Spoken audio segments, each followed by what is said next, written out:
반갑습니다. 오늘은 시편 44편의 말씀을 함께 나눌게요. 6절 말씀이 있습니다.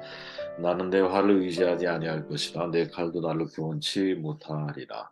오직 주께서 우리를 우리 대적에게서 구원하시고 우리를 미워하는 자로 수치를 당케 하셨나이다. 우리가 종일 하나님으로 자랑하였나이다. 우리가 하나님의 이름을 영영히 감사하리이다. 셀라. 아멘. 하나님이 샬롬을 구하라라는 제목으로 말씀을 나눕니다. 샬롬은 되게 포괄적인 의미지만 이 샬롬의 의미를 함께 묵상하면서 시인이 고백하는 내용 속에서 우리가 얻을 수 있는 교훈이 뭘까 나누는 시간을 갖도록 합니다. 시편 44편은 탄원시이자 표제어로는 고라자손의 마스길, 인도자를 따라 부르는 노래라고 되어 있죠. 마스길은 우리가 잘 알지만 교훈이라고 하는 뜻을 가지고 있어요. 고라는 정돈해 보면 모세의 지도력을 인정하지 않았고 또 하나님께서 정하신 자리보다 더 많은 권한을 누리려다가 땅이 벌어져서 삼킴을 당한 사람이죠. 시편 44편은 고라의 후손 중에 어느 시인이 이스라엘이 외적의 침입을 당해서 국가적으로 위기 상황에 직면하게 되었을 때 하나님께 올린 호소의 기도이죠. 1절에 보면 하나님이여 주께서 우리 조상들의 날, 곧 옛날에 행하신 일을 그들이 우리에게 일러주매 우리가 우리기로 들었나이다. 시인은 먼저 과거의 조상들의 날에 하나님께서 행하셨던 일들을 들었던 것을 기억을 하고 있다라고 고백을 해요. 그 들은 것을 잊지 않고 그 들은 것이 믿음으로 변화돼서 믿음의 고백을 지금 드리고 있는 거죠.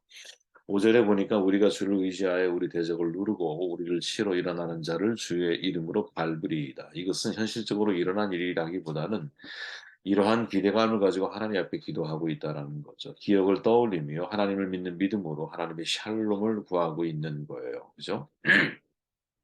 이 과정에서 우리가 얻을 수 있는 중요한 교훈이 뭐냐? 그게 바로 오늘은 샬롬이라고 하는 한 단어를 여러분들의 마음 가운데 품기를 바랍니다.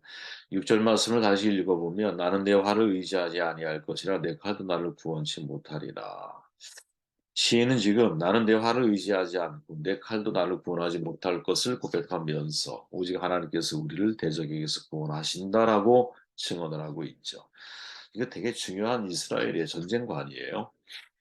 전쟁의 승리가 칼이나 활에 있는 게 아니야. 하나님께서 함께 하셔야 가능하다라는 것을 고백하는 것이죠.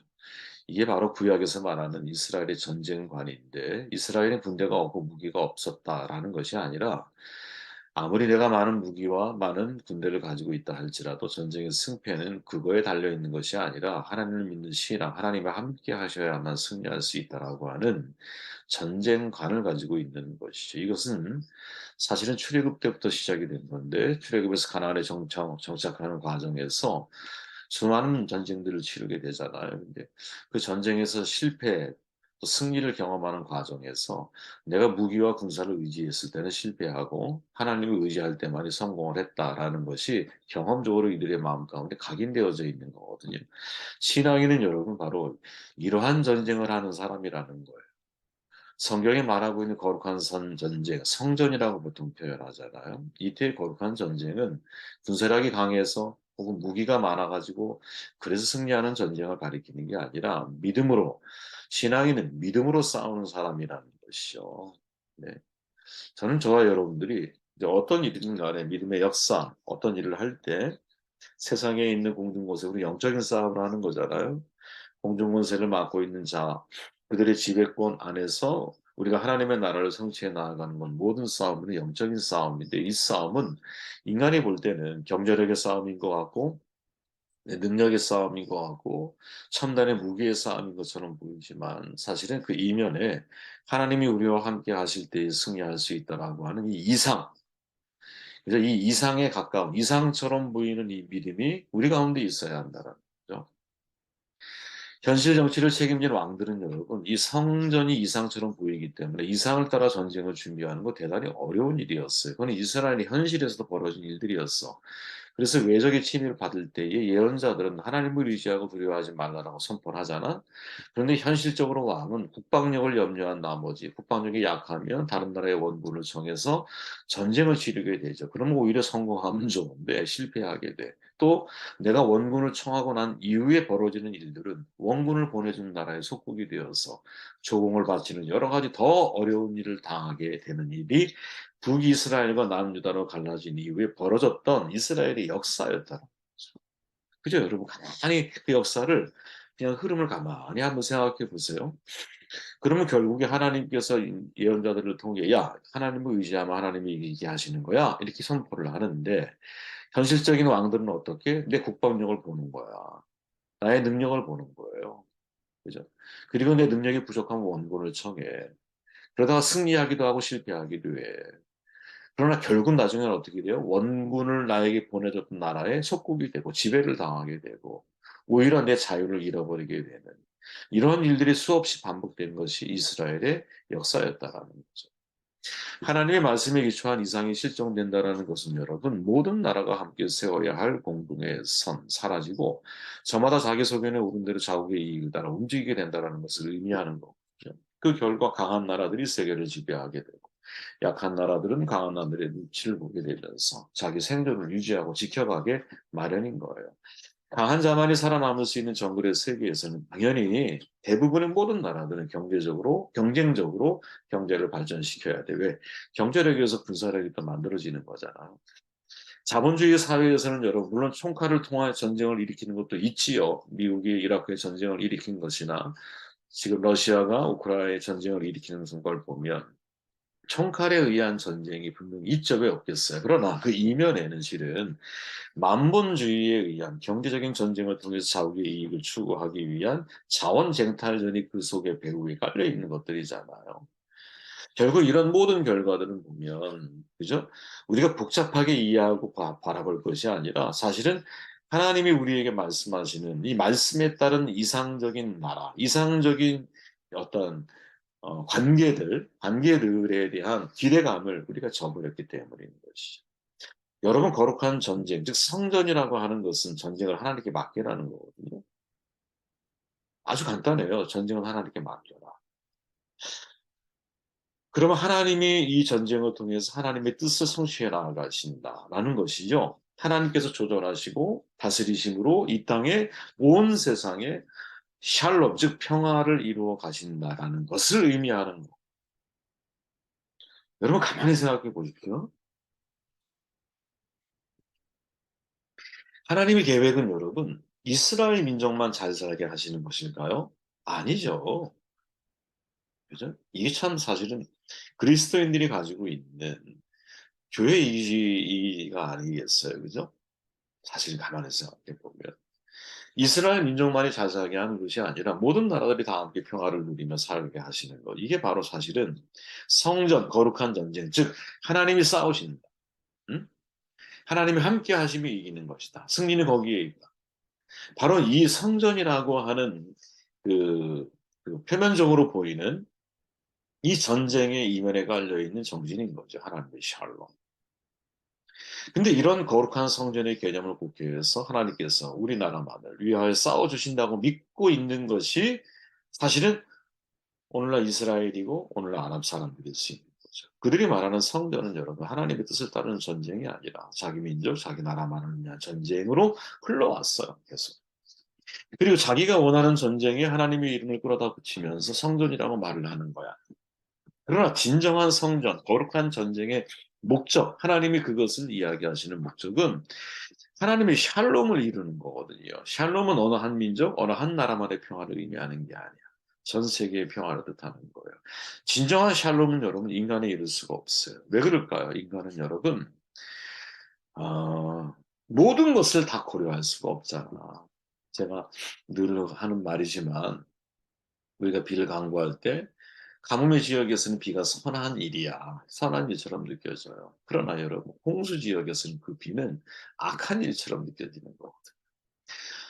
요 여러분, 우리는 모든 것들을 다 바라보면서 70억의 사람이 있는데 70억 명이 여러분 다 예를 들어 크리스찬이라고 가정해 보십시오. 다 하나 앞에 기도한다고 생각해 보세요. 그러면 그 기도의 종류가 70억 가지일 거야. 70억 가지를 우리가 어떻게 다 조율해서 모두가 평화롭고 행복한 온전한 그런 관계를 과연 인간이 만들어낼 수 있을까요? 영화에서도 보지만 그런 일은 절대로 불가능한 일이야. 근데 하나님은 그 일을 하시는 분이세요. 참, 자 보십시오. 26절에 보니까 일어나 우리를 도우소서 주의 인자하시는 말미암아 우리를 구원하소서. 11절에 보면 주께서 우리를 잡아먹힐 양처럼 그들에게 넘겨주시고 여러 민족 중에 우리를 흩으셨나이다. 시인은 칼과 칼을 의지하지 않는다고 앞에 고백했잖아요. 그런데 그 결과 11절에 와보니까 대적들에게 공격을 당하고 있고 여러 민족 중에 흩어짐을 당하게 되고 있어요. 여러분 이게 신앙의 딜레마인 거예요. 내가 하나님을 의지하며 그죠? 내 힘으로 전쟁을 치르지 않고 하나님의 성전을 치르려고 믿음으로 반응을 했어. 근데 그 믿음의 결과 공격을 오히려 우리가 당해서 우리나라 사람들이 흩어지는 상황에 직면하게 됐어. 과연 이럴 때 신앙인은 어떻게 반응해야 할까? 여러분, 이게 신앙인의 딜레마 아니에요? 우리 흔히 말하지만 악인의 형통, 의인의 고난. 이 신앙인의 딜레마거든요. 정직한 자의 형통을 믿지만 정작 정직한 자가 사회에서는 제대로 대접받고 인정받지 못하는 구조. 이게 신앙인의 딜레마 아니에요? 그때 우리는 어떻게 해야 할까? 지금도 마찬가지인 거예요. 칼과 활을 의지하지 않았어, 시. 그런데 정반대로 어떻게 돼? 그러면 대적들로부터 우리를 지키시고 승리가 우리한테 보장되어져야 되는데 오히려 내가 대적들의 공격을 받아서 우리가 흩어지는 상황이 벌어지고 있다라는 거죠. 근데 이때 시인의 고백은 25절에 가보니까 우리 영혼은 진토 속에 파묻히고 우리 몸 땅에 붙었나이다. 26절 일어나 우리를 도우소서 주의 인자하심으로 말미암아 우리를 구원하소서. 시인은 그 상황 속에서도 하나님의 인자하심으로 우리를 구원해 달라. 다시 말해 하나님의 샬롬을 느낄 수 없는 상황 속에서 다시 샬롬을 구하고 있는 사람으로 서 있다라는 거지. 지금 샬롬을 경험하지 못하지만 다시 하나님의 샬롬을 구하고 있다라는 거죠. 저는 이게 우리의 모습이어야 한다고 봐요. 어떻게 이게 가능할까요? 아까 이야기했듯이 나에게 하나님의 샬롬이 이루어진 것 같지 않지만 지구 정반대편 어디 누군가에게 있어서는 또 다른 샬롬이 이루어지고 있다라는 사실을 우리가 그런 하나님이라는 사실을 그런 온전한 평강을 이루시는 하나님이라는 사실을 내가 믿을 수 있느냐. 어떻게 여러분 내 나만의 평강을 구하며 인생을 살아갈 수 있겠어요? 그러지 않을까요? 어떻게 나의 인생에만 햇빛이 비치기를 원하겠어요? 그건 아니라고 보는 거예요, 저는. 때로 여러분 나의 인생에 밤이 낮이 있다면 밤도 찾아올 수 있는 거야. 근데 그 밤의 이면에 정 반대편에서는 해가 뜨는 지역이 있는 거잖아. 그거를 동시에 생각하며 나 혼자만의 샬롬을 구하지 않는 믿음의 자세를 내가 갖추며 살아갈 수 있겠는가? 저는 이게 성숙한 신앙인이 아닐까? 여러분 샬롬의 어원적인 의미는 온전함이죠. 네. 어원적인 의미가 온전한 거예요. 온전함은 하나님과의 온전한 관계를 의미하기도 하지만 더 나아가서 타인과의 원만한 관계가 기본적인 전제로 깔려있는 샬롬의 의미 속에. 그래서 샬롬은 여러분 전쟁, 적대감, 혹은 분쟁, 갈등 이것이 완전히 해소되어져 있는 상태를 말합니다. 한 개인의 관계를 넘어서서 국제적인 관계까지 총망라된 개념이거든요. 그 샬롬이 여러분 굉장히 큰 개념인 거예요. 이스라엘 사람들이 만날 때 샬롬이라고 인사하잖아요. 우리가 안녕, 하이 이렇게 인사하듯이 이스라엘 사람들을 만나면 샬롬을 추구해요. 근데 이때의 샬롬은 여러분 나의 개인적인 평강만을 추구하는 게 아니라 모두가 다 온전해지는 관계로서의 샬롬이거든요. 그죠? 그러면 생각해 보세요, 여러분. 나의 샬롬만을 추구하는 것이 신앙인들의 신앙적인 이기심이야. 하나님은 절대로 여러분 그리스도인들만의 샬롬을 추구하는 것을 원하지 않으신 것이죠. 하나님이 원하시는 샬롬은 여러분 이 세상에 살고 있는 모든 사람들이 다 평화롭고 온전한 상태 가운데 살아가기를 원하시고 그러나 어느 한 지역에 밤이 있으면 다른 지역에 낮이 있고 나에게 낮이 있으면 저 반대편에 밤이 존재하듯이 인생이라고 하는 것은 여러분 나에게 필요한 비이지만 너에게는 필요하지 않은 비일 수도 있는 거거든요. 그러나 영원히 그런 관계는 아니잖아. 언젠가 나에게도 비가 필요하고 언젠가 나에게도 가뭄이 필요할 때가 있는 거거든요. 그렇지 않을까요? 그렇다면 내 인생에 주어져 있는 지금의 어두움의 시기, 지금의 문제 있는 것 같은 상황, 지금의 뭔가 갈등과 분쟁의 어떤 이런 것, 이런 상황들, 이런 것들이 하나님의 샬롬이 나에게 주어지지 않는 것이 아니라 정반대편에서 누군가의 샬롬을 위해 나에게는 아인샬롬이라고 그러잖아요. 아인샬롬. 그죠? 나에게는 이런 상황이 주어질 수 있다라는 믿음으로 우리의 삶을 바라볼 수 있겠느냐. 여러분 이해가 되시나 모르겠어요. 이게 워낙 이제 사실은 샬롬이란 말이 포괄적인 의미이지만 너무나 사실은 중요한 인간관계 속에서 우리가 잊지 말아야 할 중요한 이 개념이거든요. 샬롬이란. 그죠?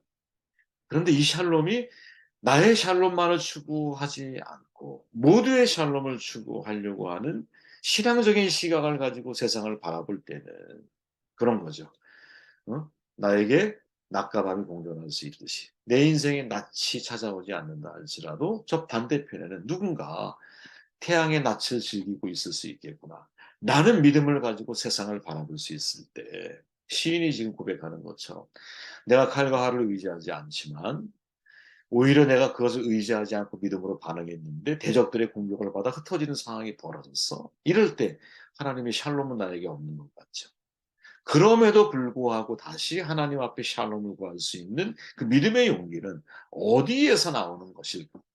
그것은 여러분 바로 이 모두의 샬롬을 추구할 줄 아는 신앙인의 모습에서 나오는 것이 아닐까 그런 생각을 해보게 되었습니다. 여러분 이번 한 주가 하나님의 샬롬이 여러분들의 삶 가운데 있기를 바라요. 그러나 때로 나에게 이런 평강, 이러한 편안함 이것이 없을 수 있어요. 그때 여러분 좌절하지 마세요. 나에게는 지금 없지만 저 반대편에 누군가에게는 또 다른 샬롬이 이루어지고 있는 것이겠지. 내가 지금 비가 필요한데 비가 안 와. 하지만 더 비가 필요한 곳에 비를 내리게 하고 계시겠지.